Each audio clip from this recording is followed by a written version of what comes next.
Buenas tardes. Hoy vamos a hablar de ultrasonografía del paciente en shock. Vamos a repasar cómo abordar el paciente en shock sin diagnóstico etiológico claro, basándonos como esqueleto, como plataforma en el protocolo RASH, que vamos a explicar un poco en qué consiste, pero vamos a salirnos un poco de ese protocolo, que es algo que se estipuló, que se diseñó en forma rígida para seguir pasos determinados que en el estudio de nuestros pacientes no va a ser tan así, porque nosotros a medida que vayamos encontrando cosas bedside en tiempo real, vamos a ir dirigiendo nuestro estudio al razonamiento que vayamos haciendo y a su vez repitiendo el examen en la medida que vayamos haciendo el tratamiento para ver los cambios y para ver los cambios evolutivos de los pacientes, que seguramente van a ser muy dinámicos. No sé si va a quedar un poco largo porque hay ejemplos clínicos, casos que nos parecieron interesantes para agregar, así que de repente lo dividimos en dos partes para que no sea tan pesado. Al igual que ocurre con ecotórax, es bastante reciente la utilización de ultrasonografía para estudiar, dirigir el tratamiento de los pacientes en shock que ingresan a puerta de emergencia, tanto a puerta de emergencia como a CTI.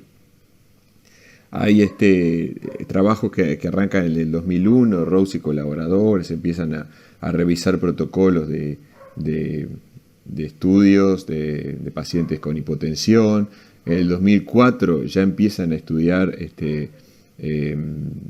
ultrasonografía guiada por metas, precoz, en puerta de emergencia, y ahí ya ven la buena respuesta, los resultados, la disminución en los tiempos, y bueno, de esa manera y con ese impulso surge el RACE, que en Australia y Oceanía, que se hace 4 preguntas acerca de la contractilidad del ventrículo izquierdo, el ventrículo derecho, cómo está el pericardio y el estado de la volemia. En este caso no usa Doppler. Después el FATE, que a las mismas preguntas le agrega la visión de la pleura, el estudio de la pleura. También utiliza el Doppler. Y bueno, ya en el año 2006 se empieza a cocinar el estudio, el examen RASH, con el objetivo de detectar fácilmente con los equipos portátiles en las puertas de emergencia el diagnóstico etiológico de los pacientes en shock, y surge el primer RASH, que es el HiMAP RASH, que es más precario, que se publica en el 2009, que por un grupo de médicos de 3 centros diferentes de Estados Unidos, que en realidad es una sigla, es una mnemotecnia que utilizan para referirse al corazón, la vena cava inferior, el Morrison, con el FAST, el abdomen, y el neumotórax o la pleura. Este protocolo, este examen se mejora, y en el 2010 se publica el RASH más famoso, el que se conoce más, que es el que habla de pump, tank y pipes, que son la bomba, el tanque y la cañería, la tubería. Se plantea posteriormente, bueno, después a partir de ese surgen varias ideas, se habla del RASH extendido, que añade la exploración de anexos y la búsqueda de trombocitopenia profunda, integra, como dijimos, el corazón, a lo cual ellos llaman la bomba, y pericardio, ¿no? Corazón y pericardio, tórax y abdomen, que viene a ser el tanque, el receptáculo donde está la volemia, donde puede perderse la volemia, y la tubería, que viene a ser los grandes vasos, y bueno, a esto le agregamos evaluación de la existencia de trombosis venosa profunda que nos pondría en la pista de un probable tromboembolismo pulmonar. Para hacer el examen RASH utilizamos la sonda sectorial o cardiológica. En el caso de que no dispongamos de sonda cardiológica, vamos a tener que usar la convexa, ya con más dificultades para ver la parte del corazón. Y después la sonda lineal, que es lo que nos va a permitir evaluar el estado de la pleura y fundamentalmente la existencia de trombosis venosa y evaluar bien los vasos a nivel de los miembros.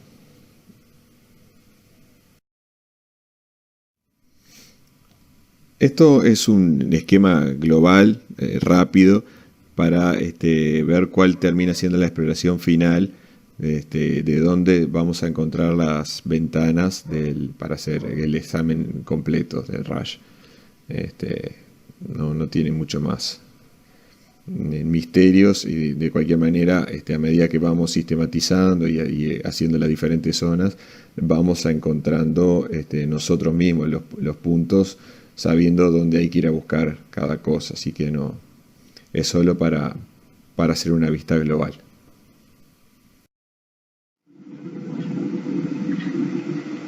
Bueno, por la bomba nos referimos al corazón y pericardio. Vamos a dar algún concepto inicial de cómo hacemos la exploración cardiovascular. Eso ya se dijo en otra clase, así que no vamos a ahondar en eso. Y después ponemos algún ejemplo.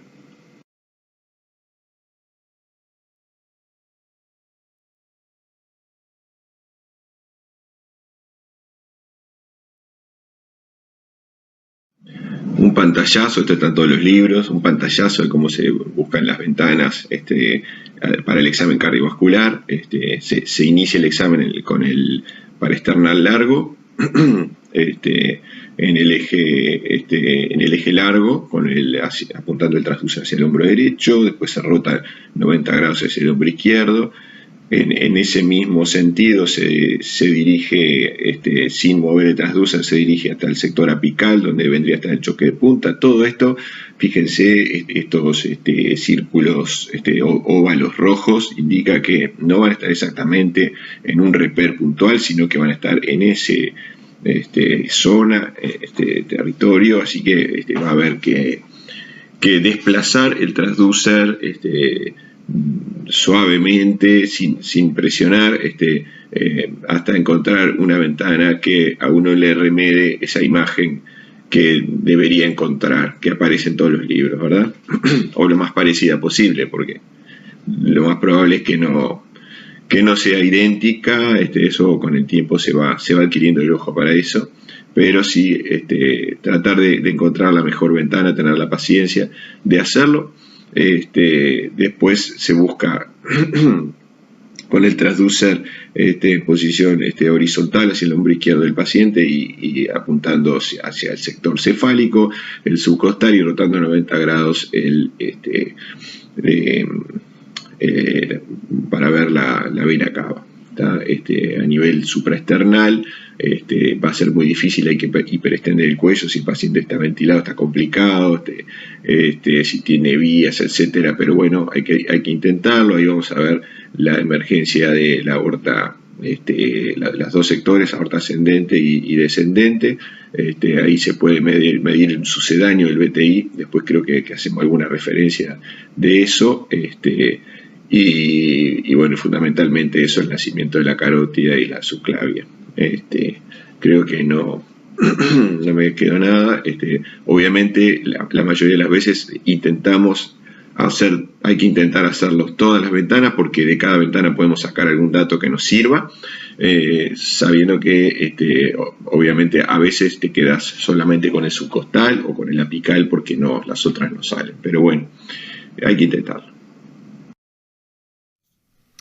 3 ejemplos rápidos de las ventanas que acabamos de mencionar. El primero es un eje paraesternal largo, quizás sea uno de los más difíciles para los que no estamos acostumbrados a mirar seguido los planos ecocardiográficos, pero una vez que se identifican las cosas es útil por ejemplo, para evaluar cómo se abre la válvula aórtica, cómo se contrae el ventrículo derecho, el ventrículo izquierdo, el tamaño de la aurícula izquierda, que se ve ahí rápidamente, porque este no es el objetivo de esta charla, para mostrar nada más cómo se ve.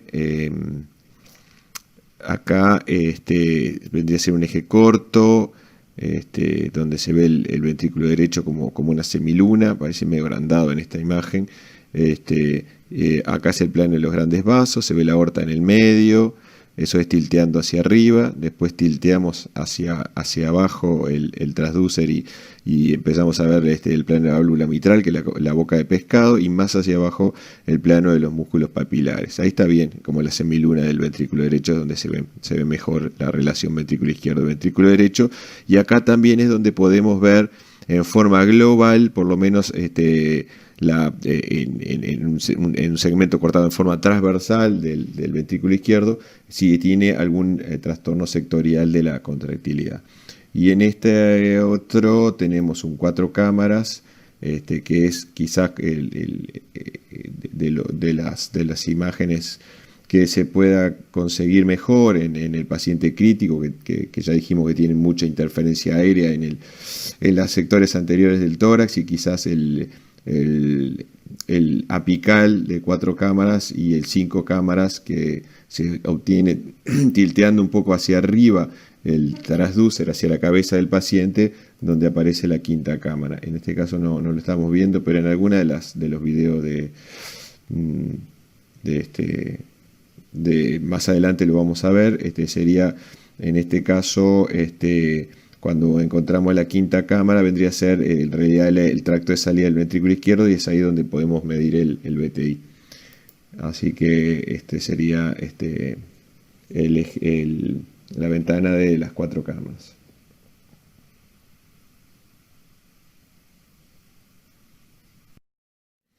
Dijimos apical, 4 cámaras. Una vez que encontramos esa ventana, esa imagen, rotamos 90 grados hacia la izquierda en contra de las agujas del reloj, el transducer, y encontramos hasta encontrar la imagen que mejor logremos del plano de las 2 cámaras, donde se objetiva el ventrículo izquierdo y la aurícula izquierda, y la parte izquierda, la pared izquierda del ventrículo vendría a ser, en este caso de la imagen, digamos, sería la cara inferior, y a derecha la cara anterior. Y lo que vemos acá es que se ve poco, la ventana no permite ver bien el ápex, pero parecería ser que no se contrae bien el ápex en este paciente, que se contrae más bien en los segmentos mediales, ¿no? Haciendo como un 8, ¿no? Ahí sí, claramente el ápex se contrae menos en este paciente. ¿Está? Y lo otro que también el subcostal, que es el que viene acá, es otro de las ventanas que vamos a encontrar mejor en nuestros pacientes, que son de ventanas difíciles, ¿no?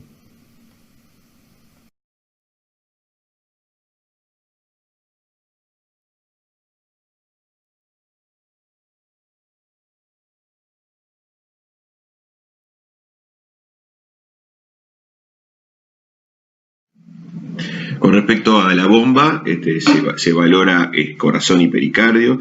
Del pericardio tenemos que ver si tiene derrame, la cantidad de líquido que tenga, y sobre todo si tiene, más que la cantidad, si tiene compromiso de llenado de las cavidades derechas. En este caso es un ejemplo de un paciente que vino con un derrame pericárdico muy severo, de instalación seguramente lenta, porque no es un paciente que hubiera venido en shock, pero sí tenía compromiso del llenado de las cavidades derechas. Igual acá se ve una figura muy bamboleante, hay un problema ahí con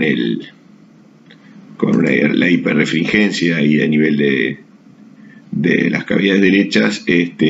No se ve bien si se colapsan, pero sí tenía cierto grado de colapso, y bueno, este paciente fue drenado en conjunto con los cirujanos de tórax, que los asistimos. En este caso el abordaje fue subcostal subsifoideo, y en este segundo video vemos cómo se hace la prueba de las burbujas, donde se inyecta suero batido en el catéter de Seldinger que se coloca en el pericardio, y se observa la generación de contraste ecográfico, que se ve como burbujas, como imágenes hiperdensas, hiperecogénicas, flotando ahí en el pericardio, lo cual confirma la correcta posición del drenaje.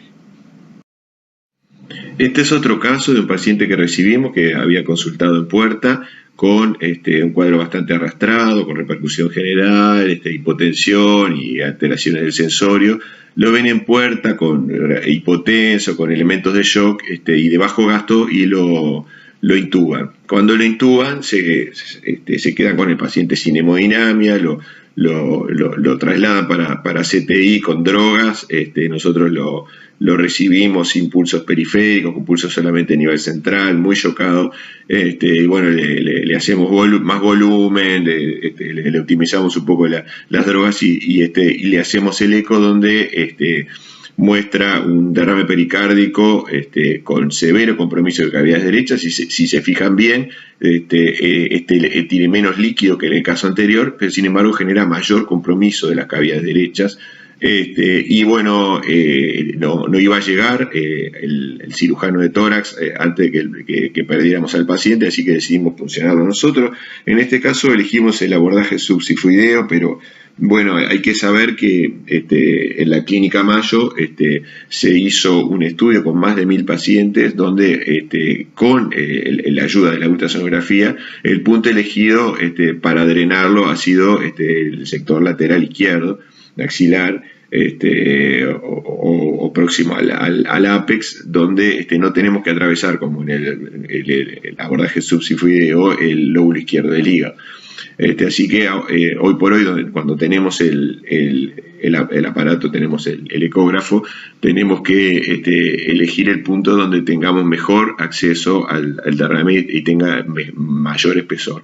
Así que en este caso, como ven, está en cavidad libre. Nosotros lo puncionamos, y lo que tiene, ni bien se sacan los primeros centímetros, como suele pasar en estos pacientes, ya este es un enfoque de 4 cámaras apical. Se ve como sigue habiendo mucho líquido, pero las cavidades derechas tienen menor repercusión, y ya el paciente salió de su situación de gravedad. Se le dejó un Seldinger y se hizo la prueba también de las burbujas. Acá se ven que muestra que está bien posicionado el catéter. Y bueno, este paciente seguramente salieron como unos 800 de líquido serohemático o hemorrágico, y se planteó un síndrome paraneoplásico.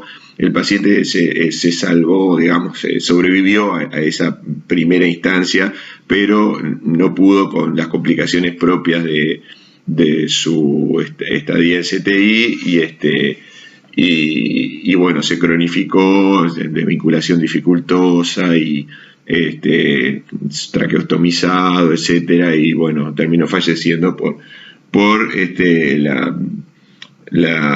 mal terreno previo que tenía y su estadía prolongada en CTI. Con respecto a la bomba, seguimos con la sistemática. Vamos a ocuparnos del ventrículo izquierdo. Vamos a evaluar en forma subjetiva la contractilidad global del ventrículo izquierdo. No somos especialistas, no somos cardiólogos. A medida que vayamos adquiriendo experiencia, quizás algunos se entusiasmen y empieza a evaluar cosas más finas, ¿verdad? Alteraciones sectoriales, que es bastante difícil de ver. Hay que elegir 2 ventanas, por lo menos, distintas. En fin. En principio, lo que vamos a hacer nosotros como intensivistas es mirar globalmente la contractilidad del ventrículo izquierdo, si está disminuida en forma moderada o severa, o si es correcta, y también podemos utilizar en este punto, podemos utilizar el BTI, que no, en realidad en el protocolo inicial de Rush no está planteado, pero que después hay otros trabajos que sí lo agregan como ayuda, digamos, como otro elemento para asociar y mejorar el rendimiento. Y bueno, con respecto a esto hay que decir que la medición del gasto cardíaco utilizando el BTI estaría en este caso desaconsejada por dos motivos. Primero, lleva más tiempo, hay que encontrar un buen eje largo, medir el área. Acuérdense que el área del tracto de salida del ventrículo izquierdo tiene errores, porque uno asume que de forma cilíndrica y no lo es, tiene una forma más bien trapezoide, y a su vez el error en las medidas, como el área es igual a radio al cuadrado por pi, el error se multiplica al cuadrado, y así que en definitiva le vamos a estar agregando error a la sistemática de estudio, y en realidad no nos va a aportar nada, sabiendo que el BTI como medida, como valor aislado, tiene cierta utilidad, digamos, que con un buen rendimiento, y a su vez podemos reiterarlo, y eso nos va a dar mucho más datos en cuanto a las variaciones que tenga el BTI con el tratamiento que vayamos realizando. El BTI integra la fórmula del gasto cardíaco, que es la integral de las velocidades a nivel del tracto de salida del ventrículo izquierdo, que se mide en centímetros, y esto, un valor normal es mayor de 17, 18, hay diversas literaturas con respecto a eso, pero que si es menor de ese valor absoluto ya estamos sospechando que tenemos un bajo gasto. Este valor se multiplica por el área en el tracto de salida del ventrículo izquierdo, y esto por la frecuencia cardíaca. Esto sería, pero para saber nomás que así se mide el gasto cardíaco, se estima el gasto cardíaco. Dos ejemplos rápidos, un poco para mostrar que realmente es fácil de hacer. Estas imágenes las conseguimos con un transducer convexo. Justo las encontré y me pareció interesante porque, bueno, un poco refleja que si realmente nos proponemos encontrar cosas, aunque no tengamos el transducer adecuado, se puede hacer. En este caso es un BTI donde el volumen de la muestra está en el tracto de salida del ventrículo izquierdo. La gráfica, el registro es bueno, tiene para decirlo de una forma a lo bruto, digamos, tiene que ser la curva tiene que ser negativa y finita cuando baja, gruesa cuando sube y negrito en el medio, como dice Dopico. En este caso el BTI nos dio 15,9, es bajo, era un paciente que estaba en shock, y bueno, en la segunda es también un convexo, el registro es regular, pero bueno, quería mostrar un poco estos dos ejemplos.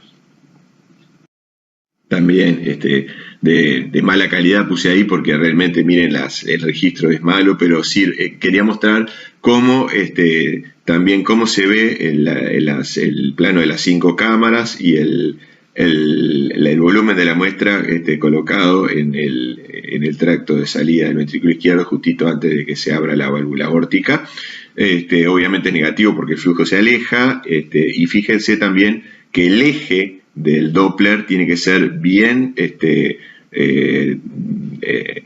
con un ángulo más próximo a 0 grados, o sea que en el mismo trayecto del tracto de salida del ventrículo izquierdo tiene que coincidir con el eje del Doppler, y que a medida que ese eje se vaya alejando de esos 0 grados, la calidad del registro va a ser más pobre, y la amplitud de la señal va a ser más pobre, así que hay que tratar de que sea así, con esa misma dirección. Mismos son todos ejemplos de BTI. Esto acá, ahí se ve claramente el tracto de salida del ventrículo izquierdo. ¿Qué no se ve? Bueno, no se ve el ventrículo izquierdo, pero en este caso no nos importa, porque lo que estamos buscando es la imagen del tracto de salida del ventrículo izquierdo y el Doppler colocado en ese mismo lugar. Nosotros, a medida que no vayamos encontrando el lugar exacto donde está el flujo de sangre que venga de forma bien paralela al haz de ultrasonido, si nos alejamos de eso vamos a perder la señal Doppler y vamos a tener que alinearlo lo más posible para lograr un buen registro. Este es otro también, acá se ve lo mismo, el tracto de salida del ventrículo izquierdo, que es en el apical de 4 cámaras, tilteando un poquito el transducer, o sea, bajando la cola y tilteando hacia la cabeza del paciente. Ahí estamos tratando de sacar, se ve algún registro que es bueno, pero se va y se pierde. Entonces eso es lo que genera a veces cuando lo conseguís justito la imagen, con mínimos movimientos se pierde la señal. Ahí está, en la tercera foto se ve justito el volumen de la muestra donde tiene que ir, en el próximo a 1 centímetro de la apertura de la válvula aórtica, posicionado en el tracto de salida del ventrículo izquierdo, aunque el registro justo en ese momento no fue bueno, pero es ahí donde se pone. Y en la cuarta, bueno, el mismo ejemplo y con curvas que son bastante buenas, como para que uno se pueda confiar de que el valor es bueno. Hay que aclarar que es bueno también asegurarse y hacer 2 o 3 registros a los efectos de promediar y alejar las posibilidades de errores. Como todas las cosas, el BTI tiene, la utilización del BTI tiene sus limitaciones, donde el valor no está traduciendo realmente la realidad, como la obstrucción dinámica del tracto de salida del ventrículo izquierdo, en el contexto de una hipovolemia severa, una hipertrofia del ventrículo izquierdo asimétrica, CHOI, el YAM inferior con hipercontractilidad compensatoria de los segmentos restantes, y la insuficiencia moderada a severa que sobreestima el valor del BTI.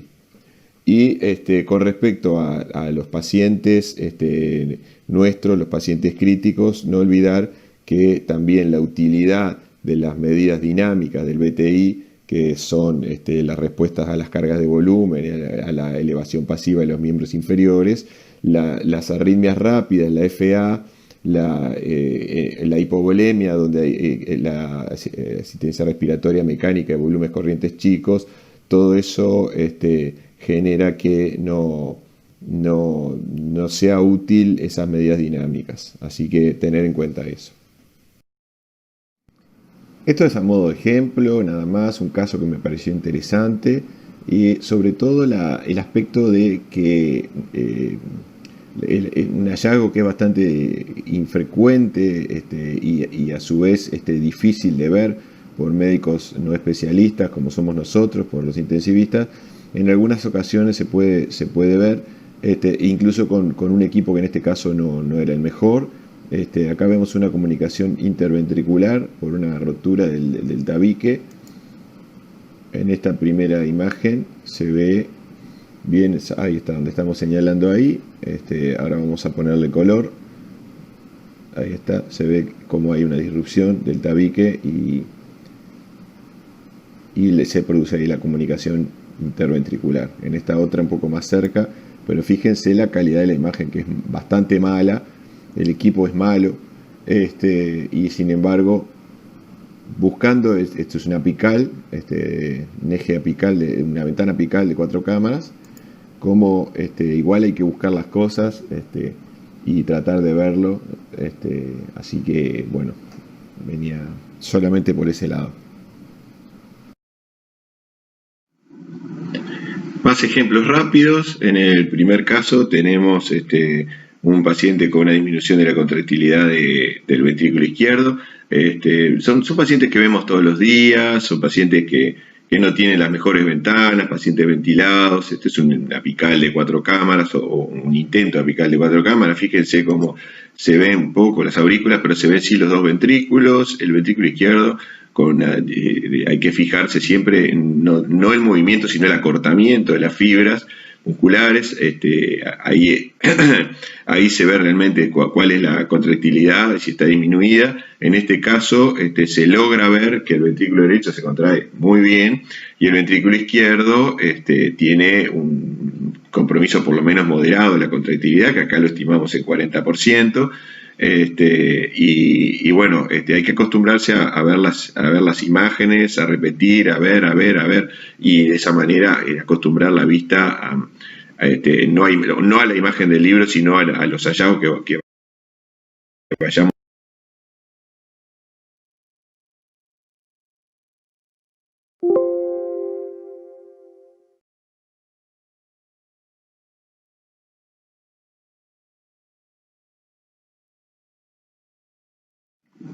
En este caso queríamos mostrar cómo se obtienen las ventanas de los planos subcostales, que nos van a ser muy útiles, como dijimos, en el paciente crítico, por la dificultad que radica en la cantidad de aire que le metemos con el respirador, que nos dificultan casi todas las ventanas. Acá se muestra la posición de la sonda, que en este caso es la sectorial, pero en el caso de que no la tengamos va a tener que ser obligatoriamente la convexa. Y una vez que obtengamos el plano, que acá va a aparecer, esto es con la sonda puesta hacia la cabeza del paciente y con el marcador hacia el hombro izquierdo, se obtiene esta imagen, que es un corazón normal en este caso, con contractilidad que está bien. Y ahora vamos a rotar 90 grados con el marcador hacia, ahí está, cefálico del paciente, y ahí obtenemos la imagen de la vena cava. Ven que si obtuvimos, ahí la medimos con el modo M, si obtuvimos el plano del corazón en las 4 cámaras, y el plano ese es bueno, solamente rotando en ese lugar 90 grados va a aparecer la cava, así como apareció acá en este vídeo.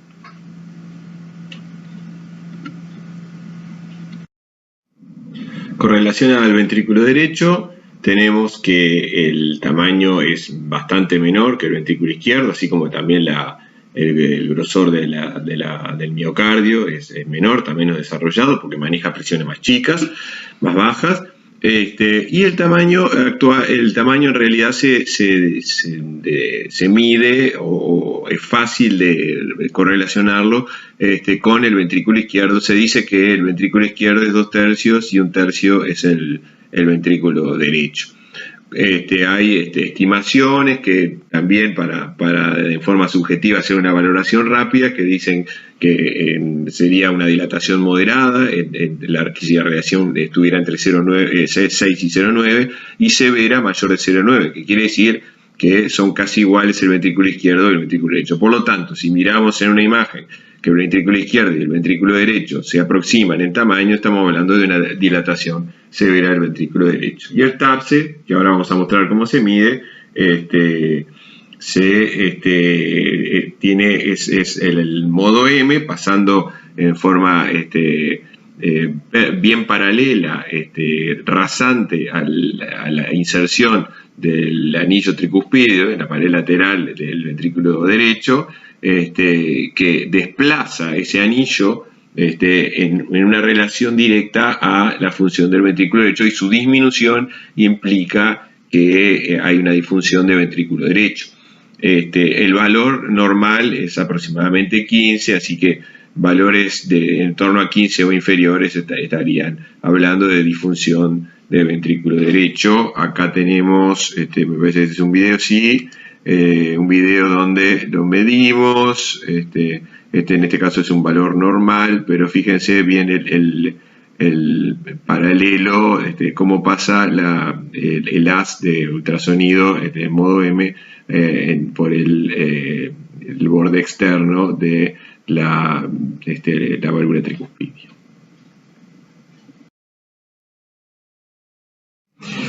Con respecto al esquema del protocolo Rush, el tanque es obviamente el estado de la volemia. Es un clásico la medición de la vena cava inferior.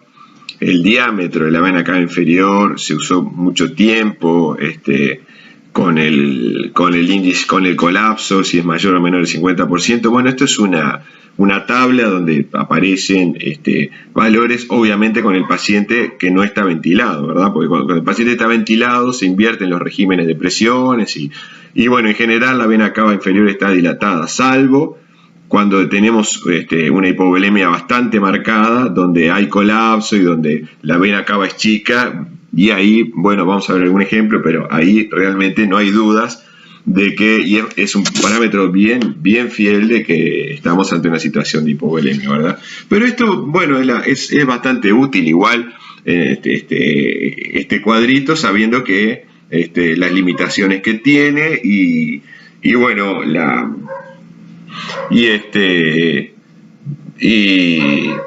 ¿cómo se dice? Y bueno, y no fiándonos como parámetro absoluto como ninguna de las otras medidas que hacemos. Y esto sí es más sensibilizar las medidas que hacemos en cuanto a la obtención de parámetros dinámicos para identificar los pacientes que son respondedores, o sea, al volumen, o sea, los que están en la parte de la curva de Frank-Starling, donde el aumento de la precarga genera aumento de la contractilidad. Y esto hay que saber que solamente la mitad de los pacientes críticos que están en shock responden a la administración de fluidos. Por lo tanto, y sobre todo en esta época donde se ha identificado que la sobrereanimación con fluidos genera un aumento de la mortalidad, una peoría de la evolución, es importante identificar a estos pacientes con las medidas que nosotros podemos hacer con la ultrasonografía. Globalmente en promedio se dice que serían respondedores los que generan un aumento del 10% del volumen circulante eficaz en los pacientes que son precarga dependientes. Para eso tenemos el índice de distensibilidad de la vena cava inferior, que es fácil de obtener, es con el registro, con el modo M, como ahí sí tenemos que usar sí o sí el modo M, atravesando en forma transversal, en ángulo recto, bien perpendicular a la vena cava inferior, y ahí medimos en el ciclo respiratorio, en el mismo ciclo, el diámetro mayor menos el diámetro menor sobre el diámetro menor. Esto es por 100, obviamente, porque es un porcentaje, y cuando ese valor es mayor o igual a 18%, este hallazgo tiene una sensibilidad y especificidad de mayor del 90% para identificar a los pacientes respondedores. También tenemos el índice de variabilidad de la vena cava inferior, que es el diámetro máximo menos el diámetro mínimo sobre el diámetro medio. Hay que acordarse que el diámetro medio se obtiene también haciendo el promedio del mismo ciclo respiratorio. Hay que usar el mismo ciclo respiratorio. Este valor por 100, cuando es mayor o igual de 12%, tenemos también una sensibilidad y especificidad, un valor predictivo positivo y negativo de 90% para pacientes respondedores y no respondedores respectivamente. Hay que hacer algunas precisiones con respecto a el valor o el cuidado que tenemos que tener en cuanto a la medición de la vena cava inferior. Hay situaciones que no son infrecuentes en los pacientes críticos, donde las medidas de la vena cava inferior, del diámetro y su variación respiratoria, podrían no predecir con exactitud las respuestas a fluidos.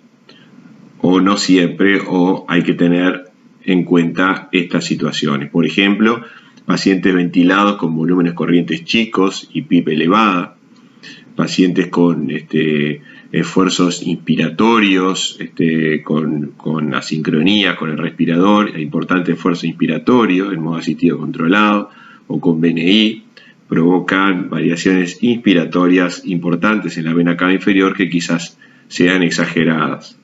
El atrapamiento aéreo, la hiperinsuflación pulmonar, el esfuerzo expiratorio a su vez provoca un colapso de la vena cava inferior que también exacerba la variación respiratoria con el paciente ventilado. Después la hipertensión pulmonar severa, crónica, con remodelación cardíaca, va remodelando el ventrículo derecho y a su vez va generando un agrandamiento permanente de la vena cava inferior que termina siendo también una distorsión en cuanto a las medidas después dinámicas. Taponamiento cardíaco, obviamente, es una situación extrema donde la vena cava inferior está dilatada y el paciente seguramente requiera volumen. Experimentalmente es comprobado que la hipertensión intraabdominal comprime y la deforma la vena cava inferior, entonces esto va a alterar las medidas, sobre todo las variaciones con los ciclos respiratorios. Los trombos endoluminales, los filtros cava, y a su vez en algunos pacientes la inspiración provoca un desplazamiento lateral de la vena cava inferior y eso hace que al estarla midiendo nosotros con el movimiento respiratorio magnifica la variación y puede generar errores en la medición. Esas serían básicamente las consideraciones especiales y bueno, obviamente la conclusión de todo esto es que como en todo paciente los hallazgos que encontremos van a ser relativos, van a ser tomados en el contexto del paciente, de la clínica del paciente y de otros elementos que tengamos a disposición. Bueno, en este sentido, y considerando que algunos pacientes, por ejemplo, son posoperatorios de abdomen, que no tenemos acceso a la vena cava, que tienen una mediana, por ejemplo, o tienen drenajes, etc.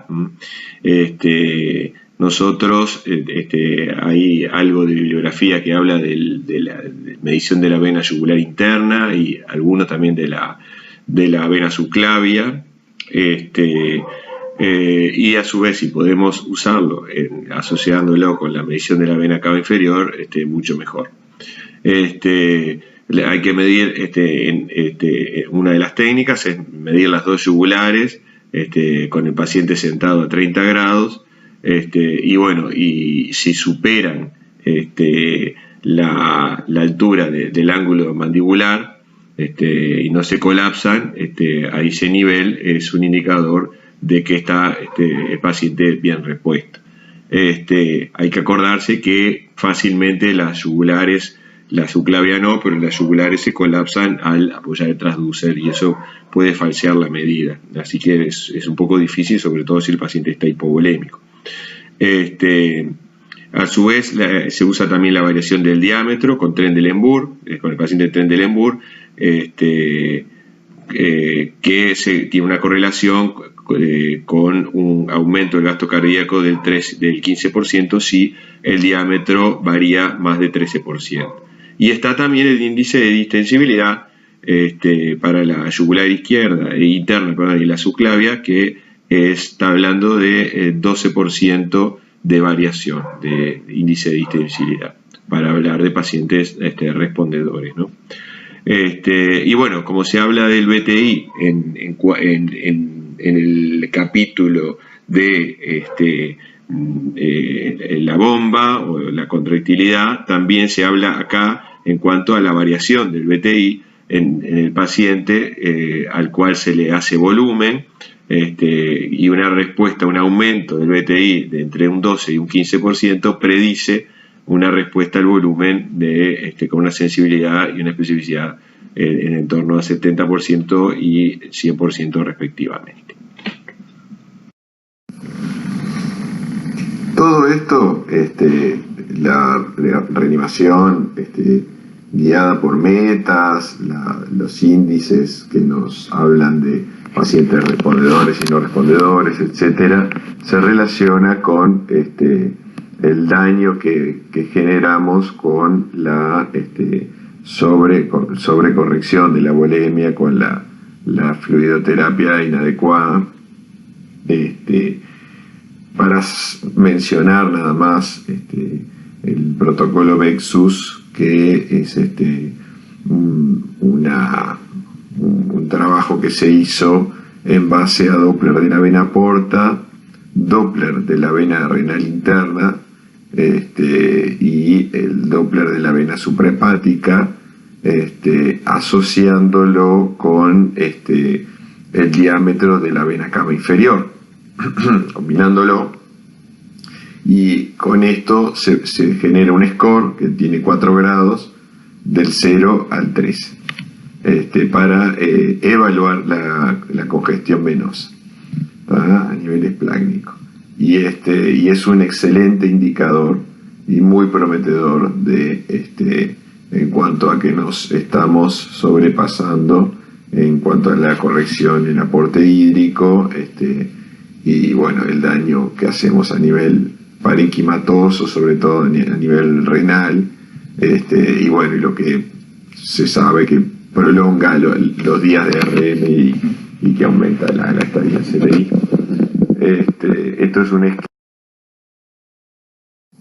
que no lo voy a detallar, pero que bueno, que le interese se lo puedo pasar, que sería la graduación del protocolo VEXUS.